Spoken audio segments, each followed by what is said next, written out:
Isang mapagpalang gabi po mga kapana. Eto, muli na naman po tayong mag-adventure sa ilalim ng dagat at abang-abang kayo sa spot na pupuntahan natin mga kapana.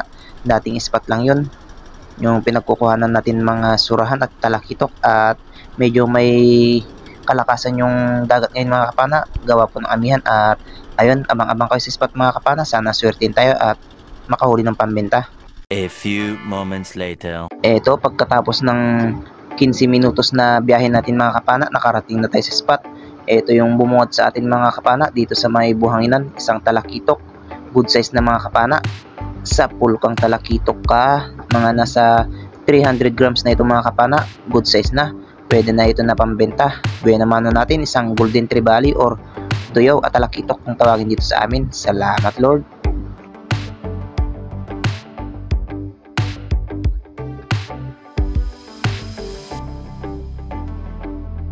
Pagkabanti natin ng konti, eto nakarating na tayo sa may batuan mga kapana. Eto naman yung laman ng batong dalawa na magkatabi mga kapana, isang mangrove snapper or angrat kung tawagin dito sa amin. Ayan mga kapana, mga nasa 700 grams na yan, good size na, napambenta natin mga kapana. At first class na naman na huli natin, pangalawang first class ito mga kapana. Salamat Lord.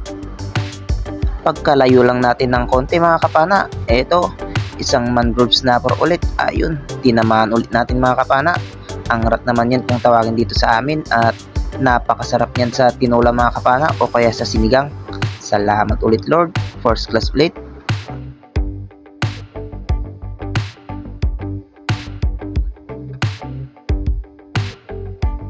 Eto, pag-abanti ulit natin ng mga nasa 50 meters mga kapana, nakakita ulit tayo ng isang mangrove snapper ulit. Malaki na ito, kaso ito yung nangyari, muntikan pa tayo tinakasan mga kapana. Buti na lang at huminto rin siya dyan sa bandang harapan natin. At ito, papanayin na natin sa pulkang mangrove snapper ka. Hindi natin ulit napuruhan mga kapana. Malakas pumiglas talaga yung mga ganitong isda mga kapana kapag hindi natin sila napupuruhan. Pero ayos na rin yan, hindi naman makakatanggal mga kapana. Salamat ulit Lord. Kwartang linaw na ito kasi nakakuha na tayo ng mga first class. At ito yung pinakamalaki mga kapana sa kanila, 1 kilo in mahigit. Hanap ulit tayo mga kapana. At ito, first class ulit sa pulkang ilak ka. Ilak mga kapana, or yung segundang klase ng ilak, tawagin dito sa amin ay manakudog. Salamat, napakasarap nito sa tinola at saka sinigang din mga kapana. Dito sa amin mga kapana, yung mga first class ay nasa 280 per kilo. At dito naman mga kapana, nakakita ulit sana tayo ng mangrove snapper, kaso pumasok sa butas at hindi na natin siya nakita pa mga kapana kung saan siya banda lumabas. Buti at nakakita tayo dito sa bandang buhanginan mga kapana ng isa rin, kaso nga lang mailap naman mga kapana. Sininyas natin sa kasama ko na sumisisid, kaso hindi rin niya napana mga kapana. At eto, yung mangrove snapper na nakita natin may tama sa bandang noo mga kapana. Buti na lang at nakita natin at nakuha. Siguro napatakasan ito ng kasamaan ko. At eto, salamat Lord, kwartang linaw na talaga ito. First class ulit na pambebenta natin. At dito naman mga kapana, pagkakita natin dito sa butas, mayroong gumalaw na pumasok, kaya tinignan natin at isa palang surahan mga kapana. Ayun, malaki-laki na rin ito mga kapana, nasa 1 kilo siguro mahigit. Surahan or unicorn fish, sungayan naman ito kung tawagin dito sa amin mga kapana, ang pambansang ihawin. Napakalaki nito mga kapana at masarap. Ito rin yung laging hinahanap dito sa amin.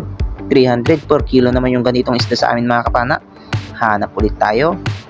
At dito naman mga kapana, isang itiman na isda or pugot kung tawagin dito sa amin. Sa pulkang pugot ka. Ito lang yung pugot na isda mga kapana na mayroong ulo. At ewan ko kung bakit tinawag na pugot dito sa amin yung mga ganitong isda. Hanap ulit tayo. At eto mga kapana, nakakita sana tayo ng malaking dugtot tuna. Nasa 2 kilo siguro ito. Kaso ayun, napakailap. Hindi natin siya nahabol mga kapana at hinayaan na lang natin. Sayang naman, malaki-laki na rin sana yun. Dagdag pambenta kung nakuha sana. Hanap ulit tayo. At eto, meron tayong nakita mga kapana. umiilaw yung mata. Isang dingas or mamartok kung tawagin dito sa amin. Salamat Lord, meron na tayo ng masarap na pang-ulam. At eto, pabalik na ulit tayo dun sa spot na pinagkuhanan natin ng mga group snapper. Meron ulit tayo nakita mga kapana. Sa Pulcam Mangrove Snapper ka. Ayan mga kapana, isang first class ulit at napakasarap ulit na isda yung nakuha natin. Salamat ulit Lord, kwartang linaw na talaga ito.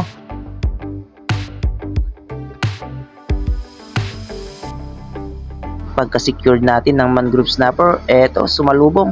Isang good size na long nose emperor or dugso. Jamsok naman kung tawagin dito sa amin. Nasa 250 grams na mga kapana, kaya tinira na natin. Pwede na rin ito pandagdag sa pambenta natin. Dito mga kapana, medyo pagilid na kami sa langoy namin at mayroon tayong nasalubong na isang spotted snapper or sapingan kung tawagin dito sa amin. Ito rin yung masarap sa tinola mga kapana at saka sa prito. Hanap ulit tayo ng isda at eto, nakakita tayo mga kapana ng malaking dalagang bukid na lapad. Ayun, sa pool mga kapana kahit nakatalikod. Eto siya mga kapana, malaki-laki na ito. Ayan, nagpupumiglas at malapit na makatanggal mga kapana, kaya itinusok muna natin at itinagos yung bala ng pana natin para nang sa ganun hindi siya makawala. At hanap ulit tayo. Dito meron tayong nakita mga kapana, nasa butas, isang pakul or triggerfish. Papakol naman kung tawagin dito sa amin at napakasarap din ito sa inihaw. Gitik siya mga kapana, hindi na nakapalagpa. Salamat Lord, pandadagdag ulit natin ito sa ibebenta natin. At dito naman mga kapana, nakakita tayo ng nakangiti na surahan. Napakalaki siya mga kapana. Sa pulkang surahan ka, gitik mga kapana, tinamaan sa gitnang tinik. Salamat Lord, kwartang linaw na ito. Mga 2 kiluhin na ito mahigit mga kapana. Salamat ng marami Lord. Panibagong paghanap ulit ng isda at ito, isang dingas ulit mga kapana or mamartot. Pang ulam ulit natin ito. Napakasarap nito sa paksiw o kaya sa inihaw mga kapana. Hanap ulit tayo mga kapana at dito nakakita tayo ng dalagang bukid na lapad. Ayun, sa pool mga kapana, tinamaan sa gitnang katawan. Salamat, may pandadagdag na tayo sa sari-sari natin na pambenta. Ito naman yung napakasarap sa kilawin mga kapana o kaya sa inihaw. At dito mga kapana, isang dalagang bukid ulit yung nakita natin, malaki-laki na rin. Sa pool ka ngayon, tinamaan ng bato mga kapana, hindi yung isda, kaya agad tayo nag-reload para mapana ulit. Ayun, sa pool na siya mga kapana, hindi na siya nakapalagpa, tinamaan na sa bandang buntot at tumagos sa bandang tiyan niya, kaya ayan, parang na-barbecue na. At dito naman mga kapana, nakakita ulit tayo ng dalagang bukid. Sa pool ka ngayon, ayan, maganda yung patama natin mga kapana sa dalagang bukid at mayroon pa tayo nakita isang litin na maliit, kaya kinuha na rin natin, dagdag na rin sa pang-ulam mga kapana. Maigi na yan kaysa sardinas na ulamin natin mga kapana.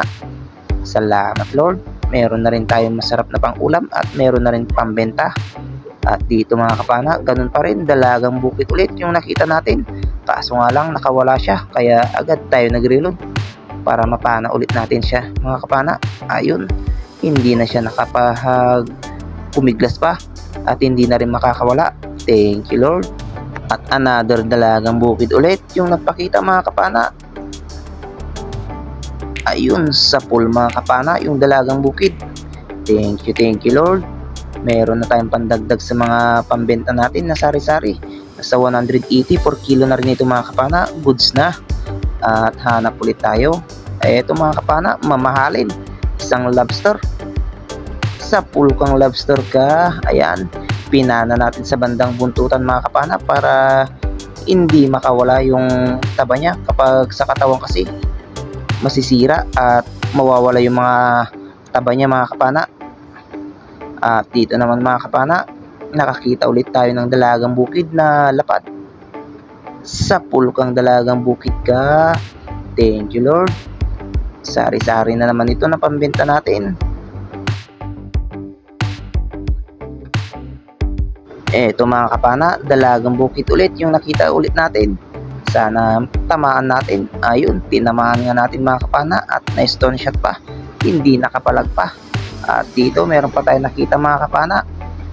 Dito sa may butas, ayun, isang kanuping pala mga kapana. Kaya eto, agad natin siyang pinana. Ayun, napana ulit natin mga kapana. Salamat, dalawang isda yung nakuha natin, kanuping at dalagang bukid. Parehas lang yung presyo niyan mga kapana, nasa 160 to 180 yung per kilo. At eto, sumalubong. At eto na rin yung huling napana natin mga kapana, isang segundang klaseng ilak or manlakudog kung tawagin dito sa amin. Salamat, nakalasbol pa tayo ng first class na isda. Abang-abang kayo sa bahay mga kapana at titingnan natin yung mga nakuha natin na isda.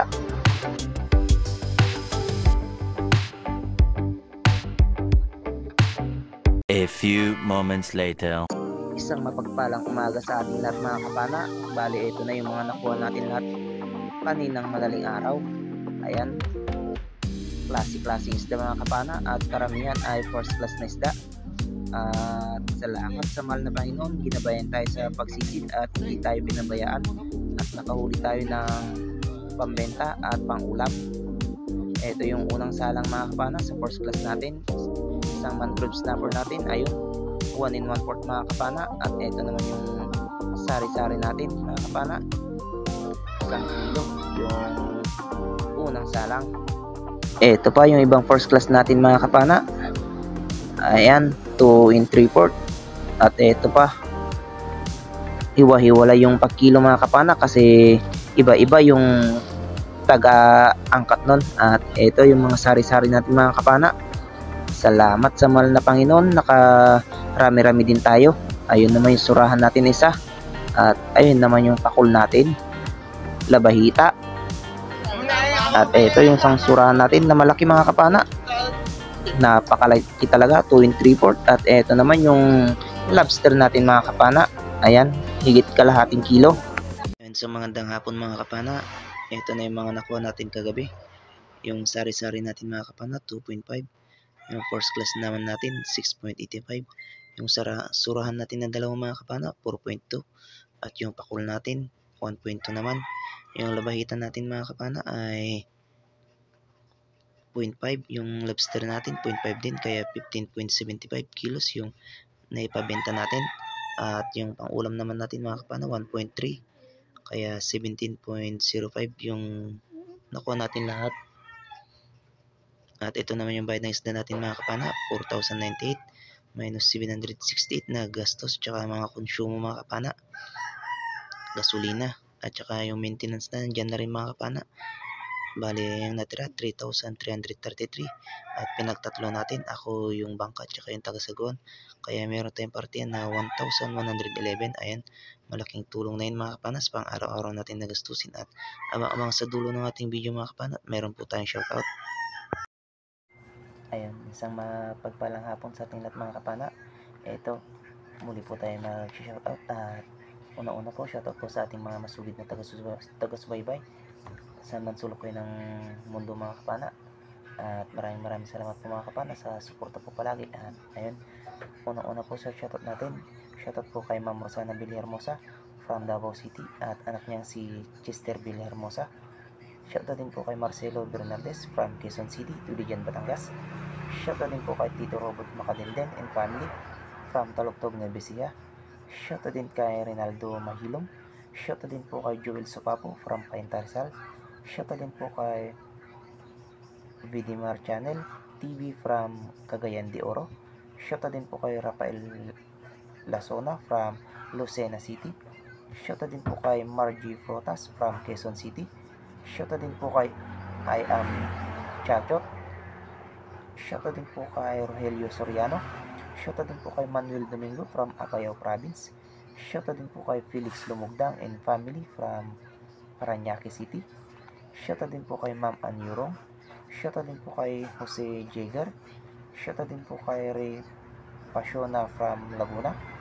Shoutout din po kay Melchor Ocampo from Quirino, Ilocosur. Shoutout din po kay Dennis De La Cruz and family from Night, Cavite. Shoutout din po kay Hanford Di San Jose at Di San Jose ng Kaluya Antique. Shoutout din po kay Milagrosa Diyos. Shoutout din po kay Butch Kasumpang.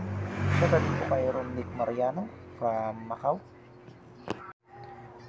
Shoutout din po kay Wilma Alitagtag. Shoutout din po kay Albert Rabino from Sibuyan, Romblon. Shoutout din po kay Dennis Espinosa from Pagatpat, Santa Cruz, Zambales. Shoutout din po kay Ronnie Villanueva. Shoutout din po kay Mark Anthony Torres from Lubao, Pampanga. Shoutout din po kay Muhammad Isa Forasteros from OFW from Taiwan.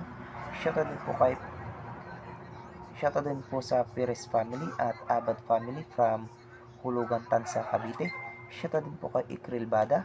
Shoutout din po kay Saturnino Lumada from Saudi Arabia at sa family mo ng Pulang Lupas, Las Piñas City. Shoutout din po kay Danny Inverga from Barangay Dalahican, Lucena City. Shoutout din po kay Romano Oba from Muntinlupa City. Shoutout din po kay Donato Flamor Jr. Shoutout din po kay Richard Villegas from Muntinlupa City. Shoutout din po kay Arnel Remoto at asawa niya na si Sonia Remoto at mga anak nila na si Sandra, Jared, Jake at Noemi Israel from Marikina. At ayun, maraming salamat po mga kapana sa suporta niyo po. At ayun, shoutout din po natin yung mga kapwa natin may channel mga kapana at pasuportin po sila. Shoutout din po kay Rapish Spear Fishing. Shoutout din po kay Renan Fishing Adventure. Shoutout po kay John TV Vlog. Shoutout po kay Larry Amos Hilario Lacotsero.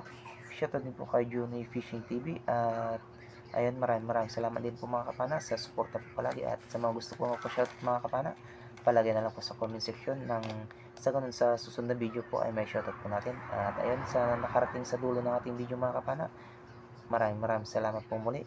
At sa mga hindi pa po nakapag-subscribe dyan mga kapana, pa-subscribe na lang po at pakilike na rin yung video natin at pa-share na rin mga kapana nang sa ganun marami pong makapanood sa video natin. At ayun, maraming salamat po muli mga kapana at ingat po tayo lagi tayo mga kapana at God bless po sa ating lahat. Bye bye po mga kapana.